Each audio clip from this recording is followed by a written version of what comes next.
입국에 이달 초 환인을 포함해 중범죄 전력이 있는 수백 명을 검거했습니다. 미국을 방문하는 한국인들의 입국이 거부되고 강제 출국되는 사례가 늘고 있습니다. 40대 한인 남성이 장애가 있는 자녀를 학대하고 방치한 혐의로 체포돼 중형을 선고받은 사실이 뒤늦게 밝혀졌습니다. 해컨색 시장 및 시의원으로 도전한 후보자들이 현직 시장과 의원들을 상대로 압도적인 승리를 거뒀습니다. 뉴저지 트랜지트 파업이 오늘 자정부터 시작될 가능성이 제기되면서 뉴저지 트랜지시 대비 태세에 돌입했습니다. 미성년자인 제자를 성적으로 착취한 혐의 등으로 기소된 전직 초등학교 여고사에게 중형이 선고됐습니다.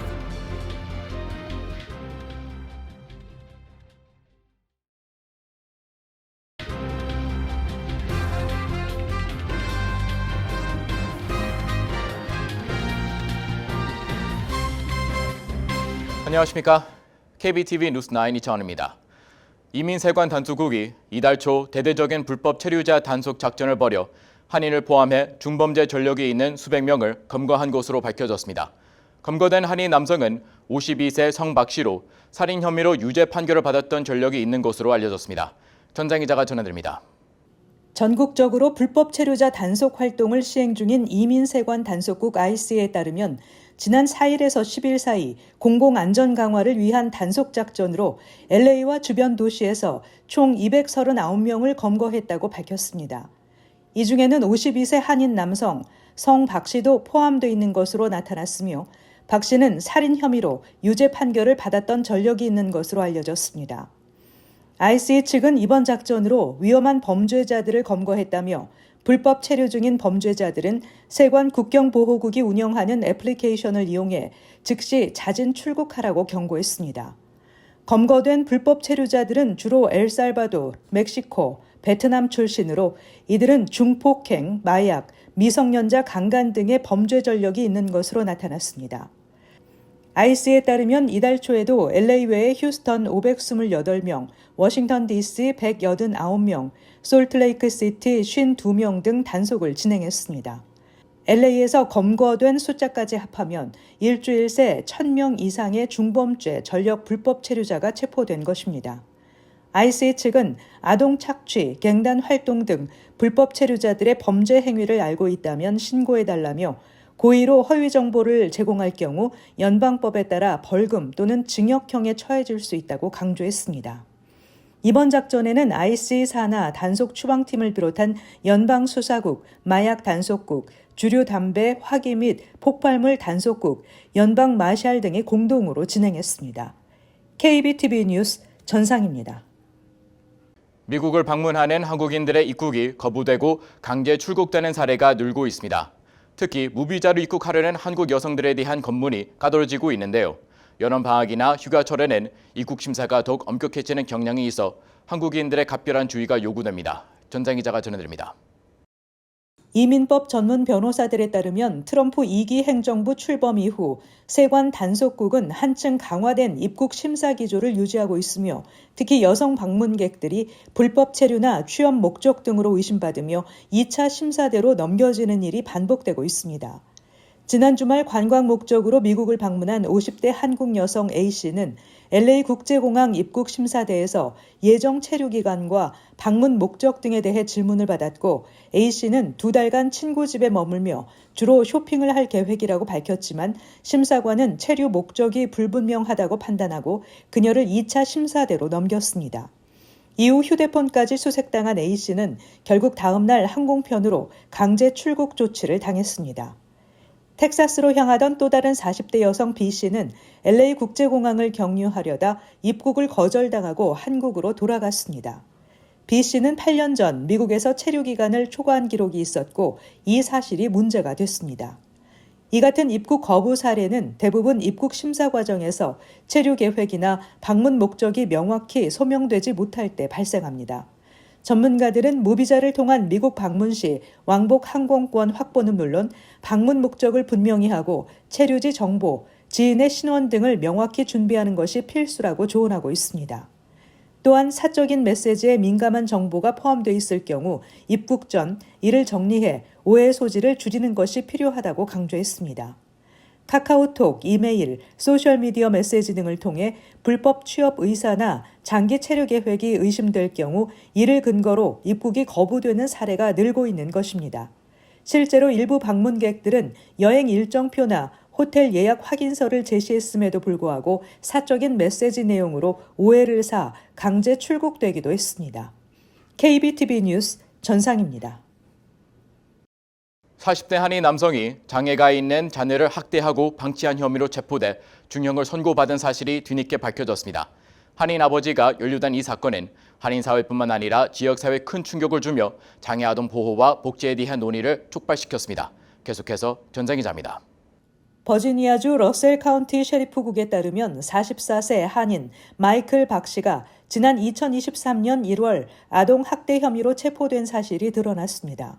당시 박 씨는 장애가 있는 16세 자녀를 난방도 되지 않는 트레일러에 수개월간 방치했으며 결국 심각한 동상으로 양쪽 다리를 절단해야 하는 비극적인 상황에 이르게 한 혐의로 기소됐습니다.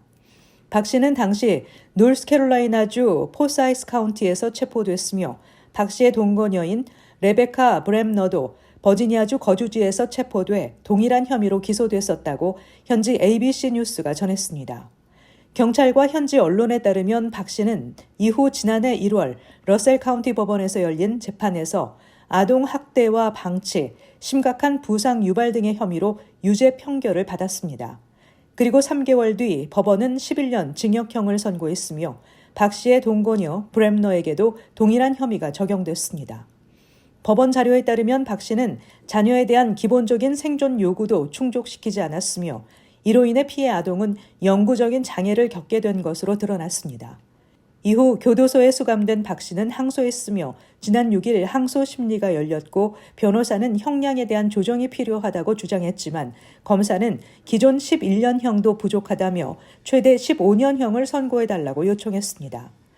아동 학대 및 방치에 대해서는 최대 10년형, 심각한 위험에 빠뜨린 혐의에 대해서는 최대 5년형이 가능하기 때문에 사건의 심각성을 감안하면 최대 형량 15년을 선고해야 한다는 주장입니다. WCYB 방송은 가정 내 학대, 아동 복지 시스템의 사각지대를 지적하며 피해 아동에 대한 재활 지원도 필요하다고 강조했습니다. KBTV 뉴스 전상입니다. 해켄색 시장 및 시의원으로 도전한 후보자들이 현직 시장과 의원들을 상대로 압도적인 승리 거뒀습니다. 신흥시의회는 7월 재조직 회의에서 취임할 예정입니다. 주윤우 기자가 전해드립니다. 해켄색 유나이츠 후보자팀은 13일 화요일 치러진 해켄색 시의회 선거에서 존 라브로스 현 시장과 그의 러닝메이트를 상대로 압도적인 승리를 거두며 5석을 모두 차지하는 데 성공했습니다. 존 라브로스 현직 시장과 캐시 카네스트리노 부시장은 랜스 파월, 말린 서머빌, 리차드 가르시아와 함께 재선을 노렸습니다. 이번 선거의 핵심 이슈는 도시개발계획안이었습니다. 라브로스 현 시장팀은 지난 10년 동안 해켄색 시내 개발의 성과를 강조한 반면 현 정권에 맞서 도전한 해켄색 유나이츠 팀은 도시개발 정책으로 주민보다는 부유한 개발업자들에게 이익이 돌아갔다고 비판하면서 새로운 변화를 약속했습니다. 해켄색 유나이츠 팀은 캐신 게인즈, 아가사 투미, 로베르토 디아즈, 필립 캐롤, 소냐 클렉 콜린스 후보로 구성되었으며 주민들을 중심으로 하는 프로그램과 서비스 강화를 공약으로 내세웠습니다. 게인스 후보는 해켄색 고등학교 교사이자 해켄색 교육협회 회장으로 2,728표를 얻으며 최다 득표를 기록했습니다. 투미 후보는 전 시복지국장 출신의 지역사업가로 2,715표를 얻었습니다. 필립 캐롤 후보는 퇴직한 해켄색 경찰관으로 2,692표를, 클라 콜린스 후보는 지역단체 더 위크그룹 및 해켄색 임대안정위원회 위원으로 2,691표를 획득했습니다. 디아즈 후보는 페어리 디킨슨 대학교의 전 부국장 및 견임교수로 2,678표를 받았습니다.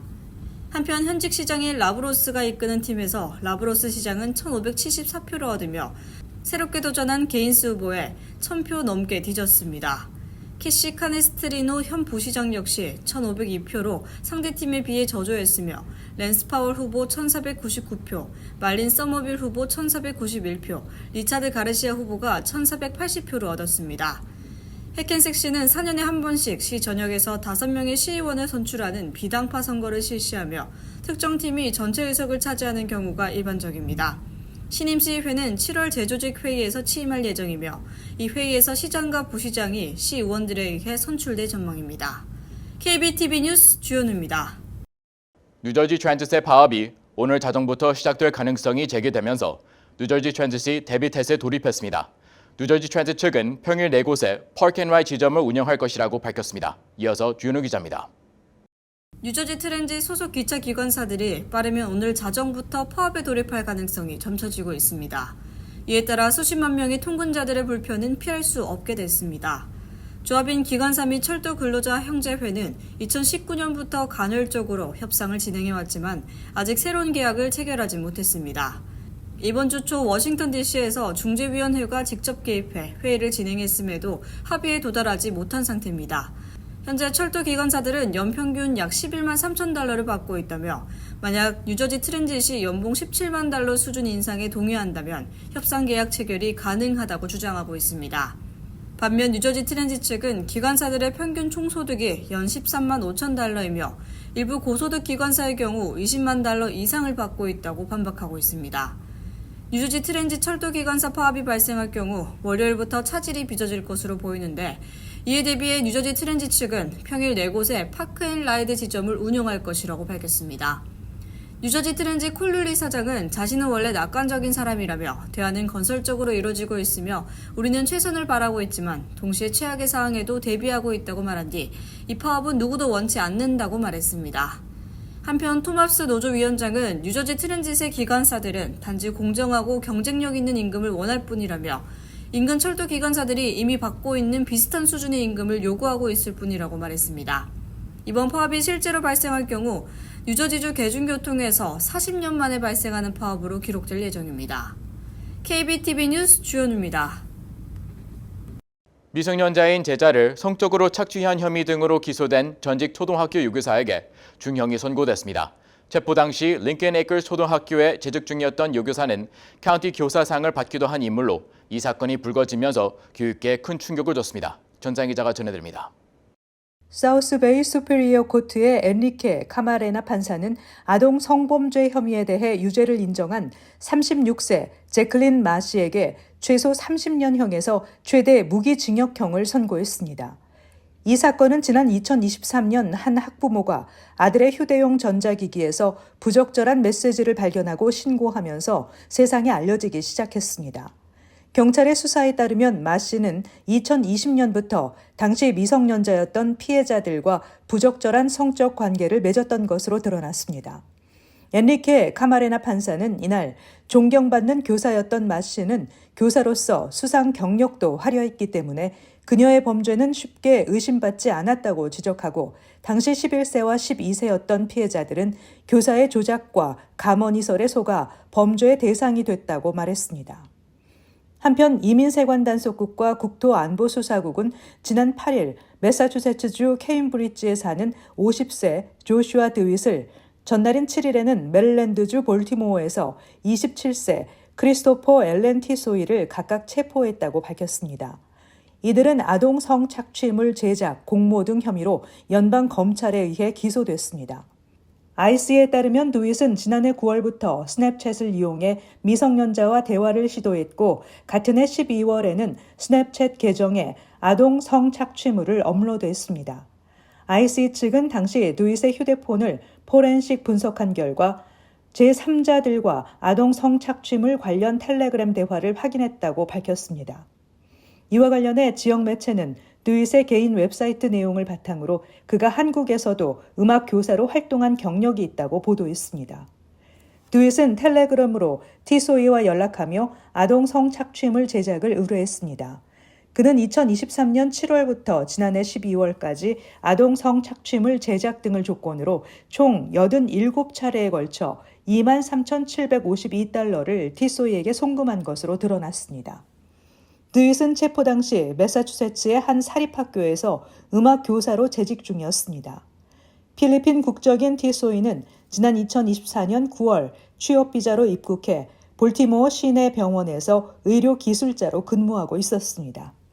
KBTV 뉴스 전상입니다. 제45주년 5.18 민주화운동 기념일이 다가오면서 추모 분위기가 고조되고 있습니다. 뉴욕에서도 제45회 5.18 민주화운동 기념식이 5월 17일 토요일 오후 5시 뉴욕 우리교회 여명홀에서 개최됩니다. 미주 5.18 민주화운동 기념사업회 주제로 열리는 이번 행사에는 북미 민주포럼, 민화협 뉴욕협의회, 세월호를 잊지 않는 뉴욕 뉴저지 사람들의 모임, 사람 사는 세상, 워싱턴, 보스턴 민주연합 등 25개 단체가 참여합니다. 이들 단체와 한인사회 단체장과 지역 인사들은 이날 행사에서 5.18 영령들의 넋을 기리기 위해 헌화할 예정입니다. 한국의 제21대 대통령 선거를 맞아 재외선거 투표는 한국 선거일 6월 3일에 앞서 20일부터 25일까지 오전 8시에서 오후 5시까지 치러집니다. 뉴욕과 뉴저지 투표소는 모두 4곳으로 확정됐습니다. 투표소는 뉴욕 총영사관 8층 회의실, KCS 커뮤니티 센터, 뉴저지 한인회관 2층 사무실, KCS 한인동포회관 2층 강의실 등 총 4곳입니다. 맨하탄 뉴욕 총영사관 제외투표소는 20일부터 25일까지 6일 동안 운영되며 그 외 추가 투표소 3곳은 5월 22일부터 5월 24일까지 3일 동안 운영됩니다. 투표 시간은 운영 기간 중 매일 오전 8시부터 오후 5시까지입니다. 국무부가 발표한 6월 이민문호에 따르면 가족이민과 취업이민에서 각 3범주씩 최종 승인일이 수개월씩 진전됐습니다. 취업이민에서 박사급이 진행하는 1순위의 승인일과 접수 가능일은 연속 오픈됐습니다. 석사 이상 고학력자들이 신청하는 취업이민 2순위의 최종 승인일은 2023년 10월 15일로 가장 많은 4개월 진전됐습니다. 취업이민 3순위 학사 학위 이상과 숙련직에서는 최종 승인일이 2023년 2월 8일로 5주 개선됐지만 접수 가능일은 2023년 3월 1일에서 제자리 걸음입니다. 시민권자의 21세 이상 성년 미혼 자녀들이 대상인 가족이민 1순위는 최종 승인일이 2016년 6월 8일로 근 3개월 진전됐고 영주권자의 성년 미혼 자녀인 2순위 B는 승인일이 2개월 진전됐습니다. 시민권자의 기혼 자녀인 3순위는 승인일이 3개월이나 진전됐습니다. 휴스턴 노스루프에서 한 파란색 세단을 흰색 SUV 차량이 끌고 가는 모습의 영상이 공개됐습니다. 영상에는 붐비는 고속도로 뒤로 견인되는 차량이 통제 불능 상태로 움직이는 모습과 차량 안에서 공포에 떠는 운전자의 모습이 담겼습니다. ABC 뉴스 보도에 따르면 견인차에 사용됐던 체인이 끊어지면서 차축이 휘청거린 것입니다. 경찰에 따르면 세단 차량을 몰던 남성의 차량이 고장났고 그 차를 견인하는데 그의 여자친구의 차인 SUV 차량을 이용한 것입니다. 그들은 견인차를 이용할 돈이 없어 위험하고 황당한 계획을 세웠다고 밝혔습니다. 그들은 곧 경찰에 체포됐습니다. 잠시 후 커뮤니티 브리핑을 전해드립니다.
이어서 환율과 증시 전해드립니다.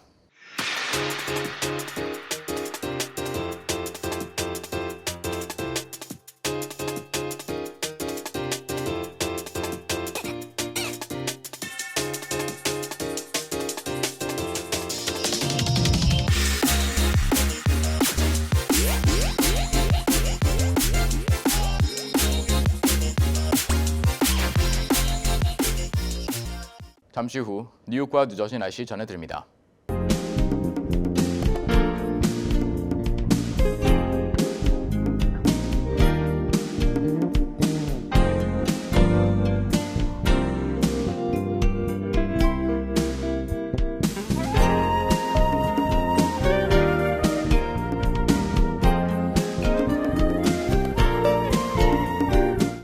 KBTV 뉴스9 마칩니다. 오늘도 시청해주신 여러분 고맙습니다.